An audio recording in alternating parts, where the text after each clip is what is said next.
ओम शांति। यदिदा महावाक्य आहिनि। दिल रूपी तख्त नशीन ही सत्युगी विश्व जे राज्य जे अधिकारी ठही सघंदा। जो बाबा जे दिल जे तख्त ते हूंदा उहे ई सत्युगी विश्व जे राज्य जो अधिकार प्राप्त करे सघंदा। 2975 जा महावाक्य आहिनि। बाबा चवनि था, छा तव्हां ॿार पंहिंजी की त्रिमूर्ति तख्त नशीन सम्झंदा आहियो? त्रिमूर्ति तख्त नशीन। अॼु जी सभा त्रिमूर्ति तख्त नशीन। पंहिंजी त्रिमूर्ति तख्त खे ॼाणंदा आहियो? असांखे 3 तख्त मिलिया आहिनि। हिकु त असांजो अकाल मूर्त आत्मा जो इहो ब्रिकुटी रूपी तख्त, ॿियो आहे विश्व जे राज्य जो तख्त, टियों आहे सर्वश्रेष्ठ बाप दादा जो दिल रूपी तख्त आहे असां वटि। ईअं हर हिकु पंहिंजे खे 3 ई तख्तनि ते नशीन अनुभव कंदा आहियो या सिर्फ़ु ॼाणंदा आहियो? छा तव्हां ज्ञान स्वरूप आहियो या अनुभवी स्वरूप ई आहियो? मां सर्वश्रेष्ठ आत्मा अनेक बार हिन जी तख्त नशीन ठही आहियां। ईअं अनेक बार जी स्मृति स्पष्ट रूप में आहे ऐं सहज रूप में हाणे जी ॻाल्हि महसूसु थींदी आहे कि मां अनेक बार ईअं बाबा जो दिल तख्त वरितो आहे, विश्व जो राज्य तख्त वरितो आहे, अनेक बार वरितो आहे। इहा स्मृति आहे। अहिड़ी अनेक बार जी स्मृति स्पष्ट रूप में आहे ऐं सहज रूप में आहे कि हाणे जी ॻाल्हि महसूसु थींदी आहे। ईअं महसूसु थींदो आहे कि स्पष्ट रूप में ऐं सहज रूप में हाणे जी ॻाल्हि महसूसु थींदी आहे। कॾहिं जी ॻाल्हि न, लेकिन हाणे जी आहे। ईअं अनुभव थींदो आहे। कल्ह ई त असां हिन विश्व ते राज्य कंदा हुआसीं, अॼु वरी वठूं था। ईअं अनुभव करण वारा बाप दादा जी अति स्नेही ऐं अति समीप आत्मायूं हूंदियूं आहिनि। जेके अनुभव थींदो न, उहो बाबा जी अति समीप ऐं अति स्नेही आत्मायूं हूंदियूं आहिनि। अति समीप बि हूंदियूं आहिनि ऐं अति स्नेही बि हूंदियूं आहिनि। हिन सभिनि तख्तनि जो आधार बाप दादा जी दिल तख्त नशीन ठहिणो आहे। हुन जे लाइ मुख्य साधन कहिड़ो आहे हुनखे ॼाणंदा आहियो? सहज साधन आहे न। कहिड़ो साधन आहे जंहिंसां असां बाबा जे दिल तख्त ते सदा विराजमान रहूं? दिल तख्त जो स्वयं तख्त नशीन आहे, उहो सुठी रीति ॼाणंदा आहिनि कि बाप दादा खे सभिनि खां प्रिय कहिड़ो बार लॻंदो आहे। बाप खे दुनिया वारा छा सम्झंदा आहिनि कि बाप भॻवानु छा आहे? God is truth. सत्य खे ई भॻवानु चईंदा आहिनि। बाप दादा खे ॿुधाईंदा आहिनि। बाप दादा ॿुधाईंदा बि सत्यनारायण जी कथा आहे ऐं स्थापना बि सतयुग जी कंदा आहिनि। त बाप खे जो सत बाप, सत टीचर, सत गुरु खे जो प्रैक्टिकल पार्ट अर्थात सत्यता जो आहे, हुते स्वच्छता व सफ़ाई अवश्य हूंदी। त बाप खे जो सत्य बाप, सत्य टीचर, सतगुरु जो प्रैक्टिकल वाट बजाईंदा आहिनि, त सत बाप खे छा प्रिय लॻंदो? सच्चाई। जाते सच्चाई आहे अर्थात सत्यता आहे, हुते स्वच्छता व सफ़ाई अवश्य ई हूंदी। त बाबा खे कहिड़ा ॿार बाबा जे दिल तख्त ते विराजमान थी सघंदा? जंहिंजे जीवन में सच्चाई सफ़ाई हूंदी। जेकी आत्मा में सच्चाई हूंदी आहे न, हुन में स्वच्छता ऐं सफ़ाई अवश्य हूंदी। मतिलबु उहो जाते बि रहंदी न, पंहिंजी जॻहियुनि खे साफ़ सुथरो करे ई रखंदी। गायन बि आहे न, सचे दिल ते साहिब राजी। मतिलबु आत्मा बि सची हूंदी ऐं ॿाहिरां बि सच्चाई सफ़ाई हूंदी। बाबा चवंदा हुननि जी आत्मा बि सदा हर ॻाल्हि बाबा खे क्लियर रीति सां ॿुधाईंदी।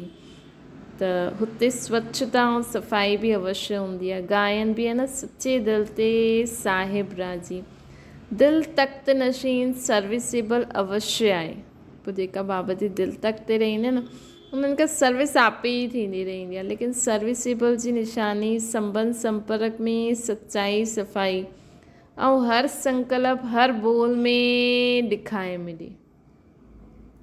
दिल तक जो सर्विसेबल भी अवश्य हूंदा, लेकिन सर्विसेबल जी निशानी छा हूंदी? संबंध संपर्क में सच्चाई ऐं सफ़ाई हर संकल्प ऐं हर बोल में ॾेखारे मिलंदी। अर्थात अहिड़ी दिल तख़्त नशीन श्रेष्ठ आत्मा जो हर संकल्प सत्य हूंदो, हर वचन भी सत्य हूंदो। सत्य अर्थात सत्य भी ऐं सत्य अर्थात सफल भी। मतलब उन्हनि जो संकल्प बोल सत्य भी हूंदो सफल भी हूंदो। अर्थात कोई भी संकल्प ऐं बोल व्यर्थ व साधारण न हूंदो। अहिड़ा सर्विसेबल जिनजी हर कदम हर समय जी निगाह में अर्थात दृष्टि में सर्व आत्माउनि जे प्रति निस्वार्थ सेवा ही सेवा ॾेखारे मिलंदी। त बाबा जी दिल तक नशीन जो आत्मा हूंदी न, वो अहिड़ा सर्विसेबल हूंदा कि उन्हनि जे हर कदम हर समय में निस्वार्थ हर समय जी निस्वार्थ निगाह में हर कदम हर समय जी निगाह में अर्थात दृष्टि में सर्व आत्माउनि जे प्रति निस्वार्थ सेवा ही सेवा ॾेखारे मिलंदी। सुम्हंदे हुए भी सेवा, जागते हुए भी सेवा, हलदे हुए भी सेवा, सिवाय सेवा जे स्वप्न में भी कोई ॻाल्हि न हूंदी। सोचो जो बाबा जी दिल तक नशीन हूंदा न, उन्हनि जी सुम्हण में भी उहे सेवा कंदा आहिनि। अहिड़ा सेवाधारी जो अचल अथक हूंदा, अहिड़ा ही बाप दादा जे दिल तक नशीन हूंदा। सम्झो निशानी छा हूंदी? अहिड़ा दिल तक नशीन जे लाइ विश्व जे राज्य जो तख़्त प्राप्त करणु निश्चित आहे। बाबा चवनि था जेका अहिड़ा सर्विस बाबा जी दिल तख़्त रहण वारा एतिरी सर्विस करण वारा उन्हनि जे लाइ विश्व जो राज्य जो तख़्त प्राप्त करणु निश्चित आहे। जीअं हिन इन एडवांस सीट बुक थींदी आहे न, ईअं कल्प कल्प जे लाइ राज्य तख़्त निश्चित आहे। बाबा चवनि था कल्प कल्प जे लाइ राज्य तख़्त निश्चित आहे। स्मृत प्रकृति के अधीन करे विजय ठाहिण वारा वत्स विश्व जे राज्य जे अधिकारी ठहींदा अथवा न, ये संकल्प भी न थी सघंदो। बाबा चवंदा आहिनि प्रकृति के अधीन करे विजय ठहण वारा वत्स विश्व जे राज्य अधिकारी अथवा विश्व जे राज्य अधिकारी ठहींदा अथवा न, ये संकल्प भी न थी सघंदो। ये संकल्प भी न थी सघंदो आहे। प्रकृति ईअं पंहिंजे विजयी मालिक जे अॻियां पुठियां दासी जे समान झुकंदी आहे। दासी जे समान प्रकृति उन्हनि जी दासी थी करे झुकंदी, वह प्रणाम कंदी रहंदी आहे। हर समय सदा सेवादारी श्रेष्ठ आत्माउनि जे अॻियां सेवाधारी ठही वेंदी आहे। केरु? प्रकृति। मतिलबु इहो पाणी हवा असांजो शरीर असांजी दासी ठही वेंदो। अगरि किथे सूर बि हूंदो कुझु बि हूंदो, लेकिन शरीर सदा बाबा जी सेवा में रेडी रहंदो, असांखे तंग न कंदो। अहिड़ो पंहिंजो श्रेष्ठ स्वरूप ॾेखारे में ॾिए थो। उहो त प्रकृति हाणे त प्रकृति असांजो इंतज़ारु थी करे पंहिंजे अहिड़े मालिकनि जी सेवा जे लाइ। सागर बि धरनी बि अहिड़े विश्व जे मालिक जी सेवा अर्थ स्वयं खे हाणे संपन्न ठाहिनि था। सागर भी धरती भी अहिड़े विश्व जे मालिक जी सेवा अर्थ हाणे संपन्न ठहनि था। ॾिसो था न हुननि जी तयारी, जीअं भगत माण्हू देवियुनि जी देवताउनि जी शक्तियुनि जी सालिग्रामनि जी पूजा कंदे हुए जोर शोर सां आह्वान कंदा आहिनि न, पंहिंजी प्यारी निंद्रा खे बि त्याग करे चिल्लाए चिल्लाए करे तव्हां सभिनि जो आह्वान था करनि।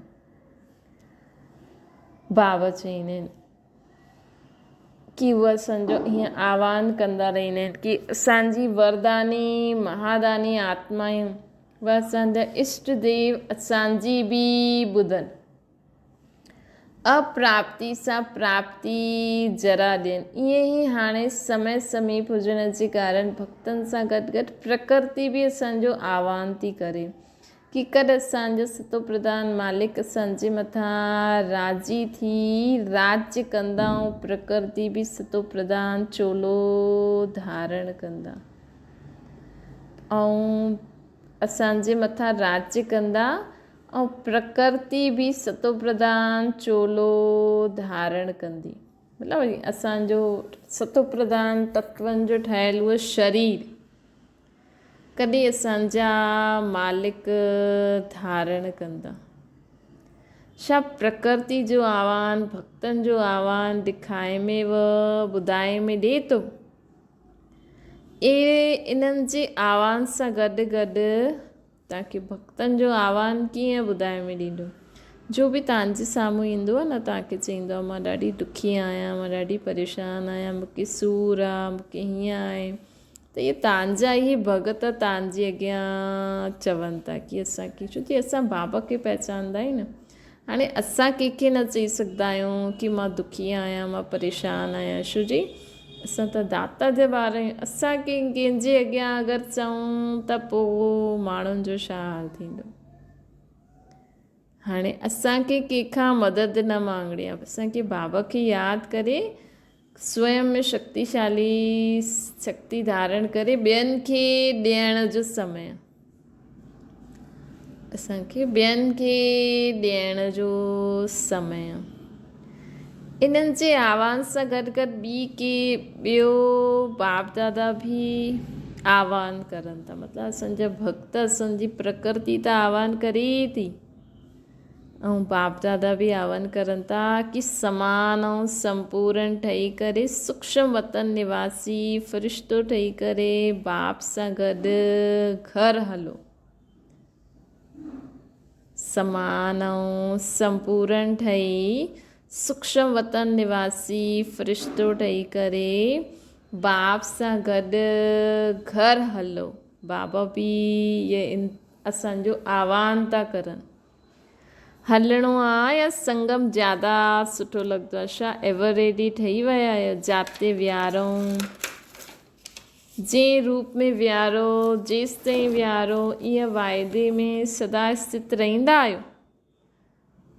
लास्ट ऑर्डर रूहानी मिलिट्री खे केतिरे समय में मिलंदो। 1 सेकेंड जो ऑर्डर थींदो। बाबा चईंदो हलो ॿार, ऐं असां परम धाम में पहुची वियासीं। बाबा चई इहो कॾहिं थींदो जॾहिं असां सदा पंहिंजे फ़रिश्ते स्वरूप में स्थित थी करे रहंदासीं, पंहिंजी निराकारी स्थिति में स्थित थी करे रहंदासीं न, तॾहिं बाबा अंत में संकल्प ईंदो बाबा जो ॿार हलो। बसि हली वियासीं बाबा वटि। जॾहिं असां ईअं मतिलबु हिकदमि लूज़, त घड़ी घड़ी पंहिंजो फ़रिश्तो स्वरूप, पंहिंजो निराकारी रूप पंहिंजे साम्हूं हुजिणो खपे। 1 सेकेंड जो ऑर्डर हूंदो, 1 घंटो पहिरियों इतला न कंदा, तॾहिं त 8 रत्न निकिरंदा। डेट निश्चित ॿुधाए करे पेपर न वठंदा आहिनि, अर्थात लास्ट डेट जो ड्रामा में निश्चित आहे, उहो निश्चित डेट ऐं समय न ॿुधाईंदा। इहे त एवरेज ॿुधाईंदा आहिनि, लेकिन लास्ट पेपर हिकु ई क्वेश्चन व 1 ई सेकेंड जो हूंदो। लास्ट पेपर 1 ई क्वेश्चन व 1 ई सेकेंड जो हूंदो। हिन करे ॿारनि खे एवर रेडी थियणो आहे। हर समय स्वयं खे चेक करो कि समेटण जी शक्ति व समाइण जी शक्ति ॿई शक्तियुनि सां संपन्न ठही विया आहिनि। समेटण जी शक्ति जो ॾाढो समय सां कर्तव्य में लाइण जो अभ्यास खपे। समेटण जी शक्ति खे मतिलबु असांजी बुद्धि चारों तरफ़ सां समेटी हुई हुजे। कोई बि ॻाल्हि थी उनखे निवारण करो बसि, पोइ वापसि पंहिंजो फ़रिश्ते स्वरूप निराकारी रूप। त बाबा चवनि था लास्ट समय समेटणु शुरू न कजो, समेटंदे ई समय बीती वेंदो। समेटण जो कार्य त हाणे संपन्न थियणु खपे। हिकु बल हिकु भरोसो निरंतर, तव्हां सां ई खायां, तव्हां सां ई वियां, तव्हां सां ई ॻाल्हायां, तव्हां सां ई ॿुधां जो वाइदो कयो आहे असां, तव्हां सां ई सुम्हां, तव्हां सां ई उथां, इहे असांखे वाइदो निभाइणो आहे पको, तॾहिं असां अंत समय बाबा सां गॾु हली सघंदासीं। तॾहिं अंत समय बाबा चईंदा बसि ॿार हलो, हा बाबा हलो, पहुची वियासीं पंहिंजे घर। ईअं न 8 घंटा तव्हां सां ॻाल्हायां ॿुधायां, बाक़ी समय आत्माउनि सां ॻाल्हायां ॿुधां, इहे निरंतर वाइदो आहे छा? इन में चतुर न ठहिणो आहे। बाप जी दी हुई पॉइंट्स बाप जे अॻियां वकील जे रूप में न रखिणियूं। अमृत वेले कई वकील ठही करे ईंदा आहिनि, वकालत सतयुग में न हलंदी, इन करे बाप दादा जे अॻियां अहिड़ो नटखटपनो न करिणो आहे कि बाबा ईअं हुयो। वकील जे बजाए जज ठहो, ख़ुदि खे जज करो। हिन करे लेकिन कंहिंखे स्वयं खे स्वयं जो जज ठहिणो आहे, ॿियनि जो न। बाप दादा खे सॼे ॾींहं में अमृत वेले जे समय ॿारनि जे विचित्र खेल ॾिसते हर्षित थींदा आहिनि बाबा। हुन समय हर हिक जो फ़ोटो कढणु योग्य पोज़ व पोज़ीशन हूंदी आहे। साक्षी थी करे तव्हां हिकु ॾींहुं बि ॾिसो त ॾाढो हसंदव। कोई योद्धो ठही करे ईंदो आहे, बाप जे ॾिए उहे शस्त्र बाप जे अॻियां ई यूज़ कंदा आहिनि। बाप जा ॾिनल उहे शस्त्र बाप जे अॻियां ई यूज़ कंदा आहिनि। योद्धो ठही करे बि ईंदा आहिनि। बाबा चईंदा आहिनि पाण ईअं चईंदा आहिनि, ज्ञान ईअं चईंदो आहे, तव्हां ईअं चयो हुयो बाबा ज्ञान में हीअं आहे। पोइ बाप दादा मुस्कुराईंदा आहिनि, खेल ॾिसंदा रहंदा आहिनि। योद्धे जे बजाए विजयी ठहो हाणे। तॾहिं ही त्रिमूर्ति तख़्त नशीन ठही सघंदासीं। त अॼु बाबा असांखे त्रिमूर्ति तख़्त ॾिना अथई। सदा बाबा जे दिलि तख़्त नशीन रहंदासीं त सदा सेवा थींदी रहंदी, सदा सेवा कंदा रहंदासीं बाबा सां गॾु। तॾहिं त विश्व जो राज्य भाग्य मिलंदो, तॾहिं निश्चित थी वेंदो कल्प कल्प जे लाइ। अगरि असां सदा बाबा जे दिलि तख़्त ते वेही करे बाबा सां सच्चा रहंदासीं, तॾहिं बाबा जो दिलि तख़्त मिलंदो। बाबा जो दिलि तख़्त जंहिंखे मिलंदो उहो सदा ई बाबा सां गॾु सेवा कंदो रहंदो। जो सदा ई बाबा सां गॾु सेवा कंदो रहंदो उहो हुनखे विश्व जो राज्य भाग्य मिलंदो। अच्छा, अहिड़ा सदा विजयी सर्व वाइदा निभाइण वारा बाप दादा जे अति स्नेही समीप आत्माउनि खे, बाबा जे अति स्नेही ऐं समीप आत्माउनि खे, बाप दादा जे अति स्नेही ऐं समीप आत्माऊं कहिड़ियूं हूंदियूं? जो सदा बाबा सां सच्ची रहंदियूं, बाबा सां सदा सच्ची रहंदियूं, जो एवर रेडी रहंदियूं। त अहिड़ा सदा अति स्नेही, अति समीप, प्रकृति के दासी ठाहिण वारा, सर्व आत्माउनि जी सर्व मनोकामना पूर्ण करण वारी श्रेष्ठ आत्माउनि खे बाप दादा जो यादि प्यार ऐं नमस्ते।